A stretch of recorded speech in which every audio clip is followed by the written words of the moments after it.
I think that there's more to Congress, there's more to government objectives than AT&T's return on investment, right? I mean, AT&T has always been a common carrier, and they've always agreed since a very long time to carry all content equally. Now, imagine the phone systems. They said, well, listen, we're not going to carry some people and carry some people otherwise because we think we could, make more money that way. I think the Congresses of old would have said, you're kidding. We need a phone system that serves the public.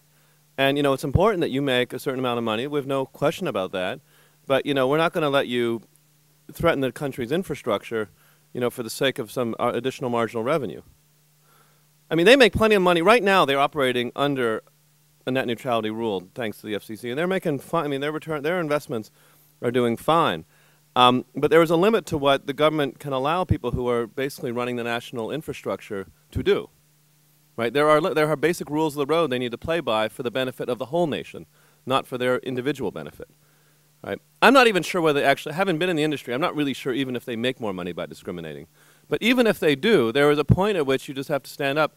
I mean, a hotel could say, listen, if we don't let in black customers, we can make more money because then white people will go there. That's what they used to say in the South. And we don't want to let black people in. At some point you say, no, listen, you're serving as part of the nation's infrastructure.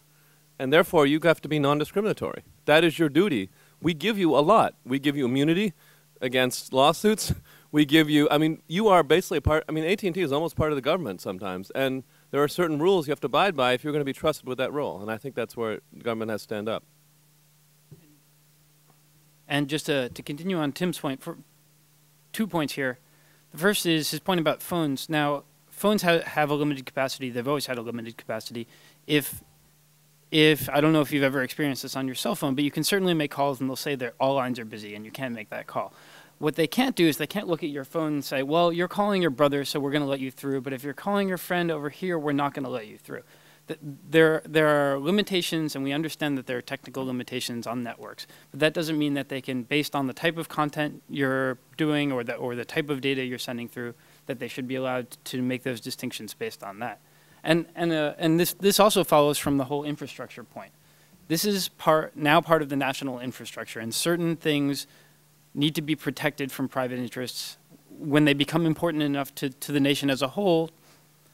And I think that the internet is reaching that point where it's important enough to the nation as a whole and to the well-being of the country that we need to protect it from this sort of discrimination. I'll add one more point. So on the part of the vision where the internet as the pro-democracy tool, I think that's articulated here. But on the terms that AT&T wants to talk about, in terms of the economic return on investment and the economic health of the country, is what they're sort of arguing for, right? That Wall Street is going to suffer if they're not able to monetize content. The collateral damage of a tiered network upon innovation and investment from Silicon Valley and other parts of the country will far outweigh any possible upside profit to a handful of companies, to AT&T and Comcast and to Verizon, right? And the X, the dollar amount, the delta, is almost impossible to articulate because there is almost no way to put a dollar figure on everything that's yet to be created. And yet what AT&T is saying is that in order to enable us to eke out some more profits, we want to put a lid on the value of everything that's yet to be created, because they'll decide what's going to be created. And the Views General Counsel, what he articulated in that racetrack analogy, is to say, if you're always going to bet on the guy that owns the racetrack and the horse, and we're being degraded by a little bit, that means venture capitalists who are, even though they're venture capitalists, are risk adverse, are not going to put their monies to those other horses.